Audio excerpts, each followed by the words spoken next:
Hello students. तो today's topic is mesh analysis. हम लोगों ने नोडल एनालिसिस अपने प्रीवियस वीडियो में नोड एनालिसिस के क्वेश्चंस को सॉल्व किया था।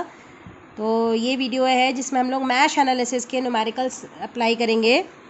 Mash analysis is a application of KVL यानी किरचॉफ्स वोल्टेज लॉ। जब हम बात करते हैं बेटा किरचॉफ्स वोल्टेज लॉ की, तो what is the statement of Kirchhoff's voltage law? The statement of Kirchhoff's voltage law is, in a closed loop the summation of all the voltages and all the resistive drops is equals to 0। तो यही law हमें apply करना है अपने mesh analysis में, but ढूंढना है पहले मैश को, देन उसमें अप्लाई करना है KVL को। तो एक क्वेश्चन से ही शुरुआत करते हैं।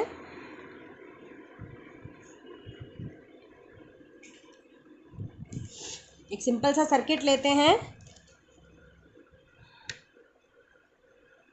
और साइन कन्वेंशंस की हेल्प से अपने KVL की इक्वेशन को यहाँ अप्लाई करते हैं।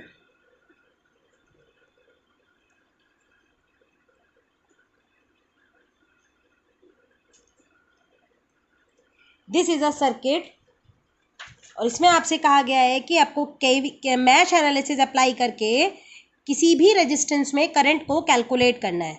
तो सबसे पहला स्टेप क्या होता है? To find out the meshes. अब मैशेज और लूप में क्या डिफरेंस है?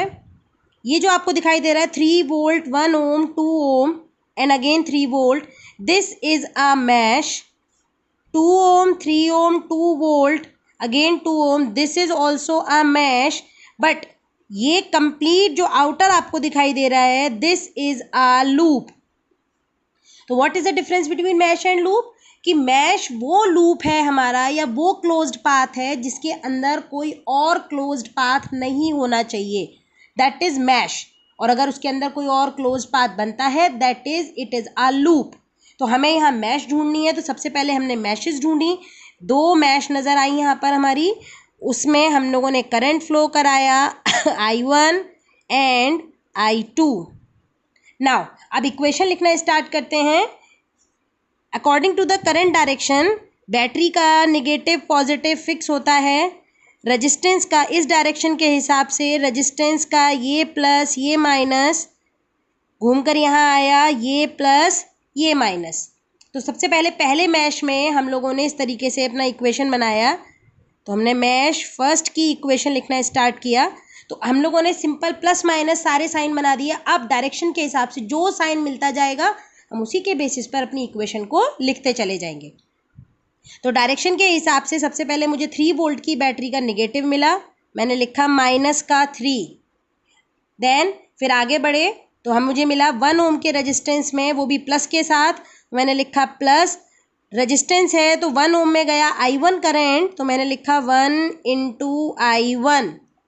फिर आगे बढ़े, फिर मिला हमें प्लस का साइन, प्लस 2 ओम का रेजिस्टेंस। अब ये 2 ओम के रेजिस्टेंस में अगर आप ध्यान से देखें, दोनों करंट जा रहे हैं, I1 भी और I2 भी। और अगर आप देखें I1 की डायरेक्शन डाउनवर्ड है एंड I2 का डायरेक्शन अपवर्ड है, तो दोनों डिफरेंट डायरेक्शंस में हैं। तो लिखेंगे क्या? I1 minus I2 is equals to 0। ये बनी हमारी फर्स्ट इक्वेशन। तो जब हमने इक्वेशन को सॉल्व किया तो इक्वेशन बनकर तैयार हो गई हमारी 3I1 minus 2I2 is equals to 3।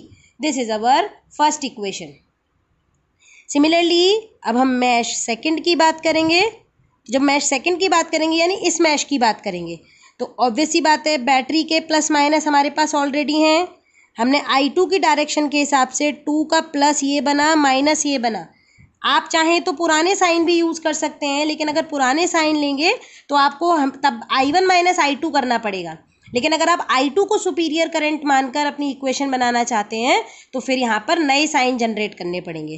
Then 3 में भी ऊपर प्लस नीचे माइनस साइन बना। अब इक्वेशन लिखते हैं। सबसे पहले 2 का प्लस मिला। अब क्योंकि हम I2 के बेसिस पे डायरेक्शंस बना रहे थे, तो इक्वेशन क्या लिखी जाएगी? I2 minus I1।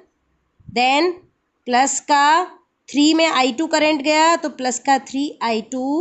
Then battery का प्लस मिला, प्लस का 2 इज इक्वल्स टू 0। तो इक्वेशन बनी हमारी माइनस का 2I1 प्लस का 5i2 इज इक्वल्स टू -2। ये होता है simple method mesh analysis apply करने का। तो आपको सिर्फ और सिर्फ साइन जनरेट करने हैं, करंट की डायरेक्शन जो भी आप मानेंगे उसके बेसिस पे रेजिस्टेंस के प्लस माइनस को जनरेट करिए, डायरेक्शन के हिसाब से जो साइन मिलता जाए उसके बेसिस पे आप अपनी इक्वेशन को लिखते चले जाइए। तो जब हमने इस इक्वेशन को सॉल्व किया, इक्वेशन सॉल्व करने के बाद I1 की वैल्यू निकल कर आई 1 एम्पियर एंड I2 निकल कर आया 0 ampere. So this is our first mesh analysis question. तो चलिए अब नेक्स्ट क्वेश्चन सॉल्व करते हैं। ये हमने दो मैश वाला किया ना। अगर हमारे पास नंबर ऑफ मैशेस बढ़ जाएं तब हम क्वेश्चन कैसे सॉल्व करेंगे? Question number 2। तो क्वेश्चन है हमारा, calculate current in 1 ohm resistance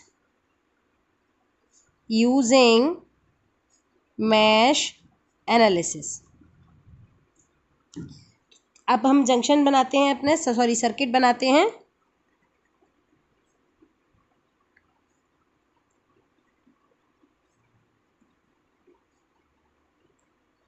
अब देखिए यहाँ पर आपको साफ साफ नज़र आ रहे हैं कि नंबर ऑफ मैश 3 है ना। इसका मतलब हमें 3 बार इक्वेशन बनानी पड़ेगी तीनों मैश के लिए अलग अलग।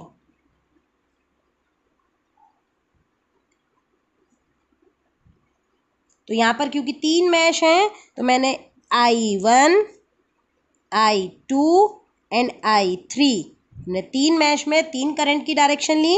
एक एक करके इक्वेशन लिखना शुरू करेंगे। मैश फर्स्ट, तो सबसे पहले प्लस माइनस का, पहली मैश के लिए ये प्लस ये माइनस, ये प्लस ये माइनस। तो इक्वेशन बनाते हैं, माइनस का 10 प्लस का 4i1 प्लस का 6i1 minus I2 is equals to 0। तो इक्वेशन बनी 10i1 माइनस का 6i2 इज इक्वल्स टू 10। ये बन गई हमारी फर्स्ट इक्वेशन। सेकेंड मैश के लिए साइन कन्वेंशन लिए। सेकेंड मैश के हिसाब से ये बना plus minus plus minus plus minus. तो अब मैश सेकेंड की इक्वेशन बनाते हैं। सेकेंड मैश में कोई बैटरी नहीं है तो बैटरी को साइन छोड़ देंगे। 6i2 माइनस I1 प्लस 8, केवल I2 करंट गया। अगर आप 1 को देखेंगे तो इसमें फिर से वही है, I2 और I3 दोनों करंट जा रहे हैं। तो यहाँ पर क्या लिखेंगे, I2 minus I3 is equals to 0। तो इक्वेशन को सॉल्व किया, माइनस का 6i1 प्लस का 15i2 माइनस का I3 इज इक्वल्स टू 0। ये बन गई हमारी second equation. Now mesh third की बात करते हैं। साइन कन्वेंशन दिया, प्लस माइनस और बैटरी का प्लस माइनस पहले से ही है। तो इक्वेशन बनी हमारी I3 माइनस I2 प्लस का 10i3 प्लस का 8 इज इक्वल्स टू 0। इक्वेशन बन गई minus I2 plus 11i3 is equals to minus का 8। ये बन गई हमारी थर्ड इक्वेशन। तीनों इक्वेशन को सॉल्व करेंगे। सॉल्व करके हमारे आंसर निकल कर आए, I1 is equals to 1.279 ampere, I2 is equals to 0.466 ampere and I3 is equals to minus का 0.684 एम्पियर। अब क्वेश्चन में पूछा गया था 1 ओम में करंट। 1 ओम का मतलब I2 और I3 दोनों का कॉम्बिनेशन। तो जब हम दोनों के कॉम्बिनेशन की बात कर रहे हैं तो क्या करेंगे, बड़े में से छोटे को माइनस कर देंगे, है ना। I2 में से I3 को माइनस किया, हमारा आंसर आया 1.15 ampere. This is our second method यानी सेकेंड क्वेश्चन। तो चलिए अब अपना थर्ड क्वेश्चन सॉल्व करते हैं। यानी अगर हमारे को करंट सोर्स मिलेगी किसी सर्किट में तब कैसे क्वेश्चन को सॉल्व करना है, तो वो क्वेश्चन अब हम सॉल्व करते हैं।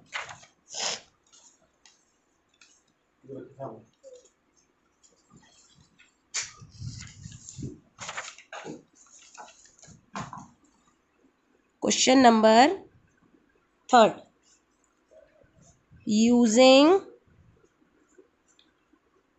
Mash analysis find the I. आपको करंट कैलकुलेट करनी है मैश एनालिसिस से, क्योंकि अभी तक हमने जो 2 क्वेश्चन किए उसमें हम लोगों ने वोल्टेज सोर्स को यूज़ किया।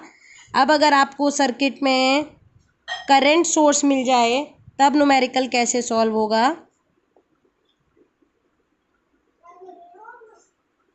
वो क्वेश्चन देख लेते हैं।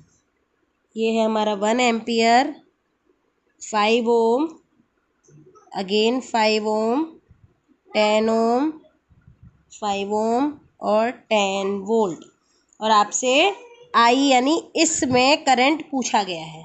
ठीक है, अब आप हमेशा एक चीज़ पहली बात बिल्कुल फिक्स कर लीजिए कि अगर करंट सोर्स लगा हुआ है तो या तो उसको सोर्स ट्रांसफॉर्म कर दीजिए, और अगर सोर्स ट्रांसफॉर्म नहीं करना चाहते हैं तो केवीएल कभी भी करंट सोर्स पर अप्लाई नहीं होता।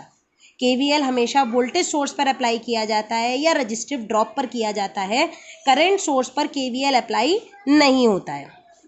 तो उस केस में सबसे पहला काम, यहाँ पर तीनों मैश बनाई हमने। अब जब हम पहली मैश में करंट सोर्स लगा हुआ है तो यहाँ पर जब हम केवीएल अप्लाई नहीं कर सकते हैं, तो अब दूसरा काम हम क्या कैलकुलेट कर रहे हैं, करंट, और करंट सोर्स का काम होता है करंट को फ्लो कराना।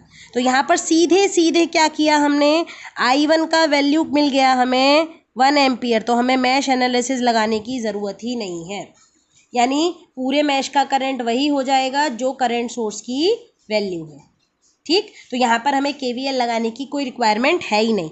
अब हमें मैश सेकंड और मैश थर्ड पर ही केवल अपना केवीएल अप्लाई करना है।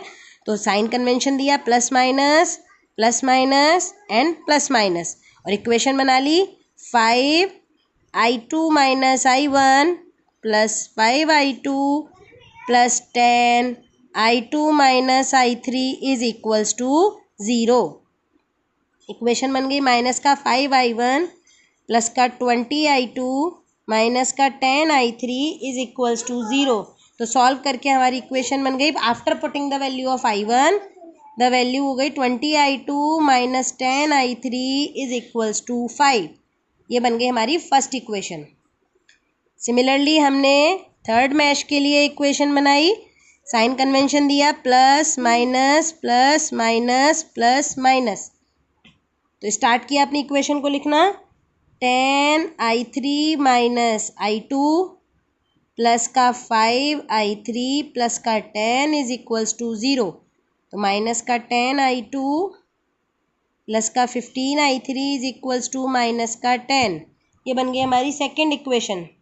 तो यहाँ से हमने अपनी करंट की वैल्यू कैलकुलेट करी, I2 निकल कर आया हमारा माइनस का 0.125 एम्पियर, और I3 निकल कर आया माइनस का 0.75 एम्पियर। तो अब मुझे करंट कैलकुलेट करना है, करंट इन 10 ओम रजिस्टेंस। तो अब दोनों ही निगेटिव हैं, तो I2 में से I3 को माइनस कर दिया, 0.625 एम्पियर आंसर आ गया। तो करंट सोर्स वाला मेथड क्लियर हुआ कि करंट सोर्स अगर आपको किसी भी मैश में लगी मिलेगी तो उस पूरी मैश की करंट की वैल्यू वही हो जाएगी जो हमारी करंट सोर्स की वैल्यू है। डायरेक्शन सेम है तो प्लस के साथ, डायरेक्शन ऑपोजिट है तो माइनस के साथ। अब लास्ट मेथड कौन सा होता है हमारा, कि अगर ये करंट सोर्स हमारी ऐसी प्लेस पे लगी हुई हो जहाँ से ना तो वो एक मैश में फ्लो करे और ना ही वो करंट को, ना ही वो सोर्स को ट्रांसफॉर्म कर पाए, तो उस केस में हम अप्लाई करते हैं सुपर मैश का कॉन्सेप्ट। तो लास्ट मेथड में हमारा क्या होता है कॉन्सेप्ट, कि अगर करंट हमारी इस तरीके से कनेक्टेड हो कि ना तो वो कन्वर्ट हो पा रही है और ना ही वो किसी एक मैश में फ्लो हो पा रही है, उस मेथड का नाम रखा जाता है super mash method.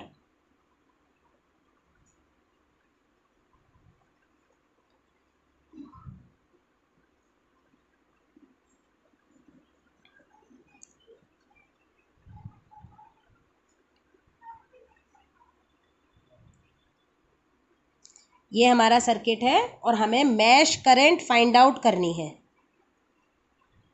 Find out mesh current. अब देखिए ये जो करंट सोर्स यहाँ लगा हुआ है, ये करंट सोर्स ना तो पहले मैश में जा रहा है पूरा, ना दूसरे मैश में जा रहा है पूरा, ये दोनों मैश के ठीक बीच में लगा हुआ है। तो ऐसे केस में हम क्या करते हैं, दोनों मैश को कंबाइंड करके एक मैश बनाते हैं, यानी इन दोनों मैश को जोड़कर एक मैश बनाएंगे और उस मैश का नाम रखा गया सुपर मैश। इस मैश को क्या कहते हैं, सुपर मैश।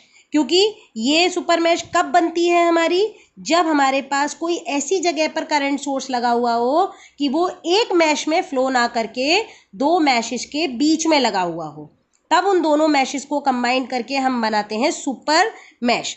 तो सुपर मैश की अगर हम इक्वेशन लिखना स्टार्ट करें तो सबसे पहले सुपर मैश की इक्वेशन लिखते हैं। लिखने का तरीका वही साइन कन्वेंशन के हिसाब से, -15 + 3। अब 3 में कौन सा करंट गया है हमारा, I1। अब लॉट कर 2 एम्पियर में तो आना नहीं क्योंकि यहाँ तो KVL लगेगा नहीं। आगे बढ़ेंगे, मिला हमें 2 ओम का रेजिस्टेंस और 2 ओम में कौन कौन से करंट जा रहे हैं, I2 एंड I3। तो दोनों मेंशन करेंगे, I2 - I3 = 0। तो यहाँ से बन गई हमारी first equation, 3I1 + 2I2 - 2I3 = 15। This is our first equation. अब ये जो करंट सोर्स है, यहाँ से एक और इक्वेशन बनेगी हमारी। अब देखिए, ये जो करंट सोर्स है ये I1 एंड I2 का कॉम्बिनेशन है ना। अब I1 जा रहा है डाउनवर्ड और I2 जा रहा है अपवर्ड। इसका मतलब I1 - I2 या I2 - I1 यूज होगा, वो डिपेंड करेगा इस करंट की डायरेक्शन पे। आपका डायरेक्शन I2 से मैच कर रहा है या I1 से। I2 से मैच कर रहा है तो लिखेंगे I2 - I1 = 2। अगर ये I1 से मैच कर रहा होता तब हम लिखते I1 - I2 = 2। तो ये डायरेक्शन हमारा I2 से मैच कर रहा है या I1 से मैच कर रहा है, उसके बेसिस पे हम अपनी सेकंड इक्वेशन बनाते हैं। थर्ड इक्वेशन सेम बनेगी हमारी, 2I3 - I2 + 1I3 + 12 = 0, यानी माइनस का 2I2 प्लस का 3I3 = -का 12। तो ये बन गई हमारी तीसरी इक्वेशन। तीनों को सॉल्व करेंगे तो I1 का वैल्यू निकल कर आया हमारा 1.54 एम्पियर, I2 निकल कर आया 3.54 एम्पियर एंड I3 निकल कर आया माइनस का 1.63 एम्पियर। तो ये थे हमारे मैश एनालिसिस के मेथड्स, जिसमें हमने अगर वोल्टेज सोर्स लगा मिलेगा तब मैश एनालिसिस कैसे अप्लाई करते हैं, करंट सोर्स के साथ मैश एनालिसिस कैसे अप्लाई करते हैं, करंट सोर्स अगर आपकी दो मैशेस के बीच में आ रहा है तब किस तरीके से अपने क्वेश्चन को सॉल्व करते हैं, वो सारे मेथड आपको क्लियर है इसमें। चलिए, thank you for watching this video. I hope आपको मैश एनालिसिस समझ में आया होगा। Thank you.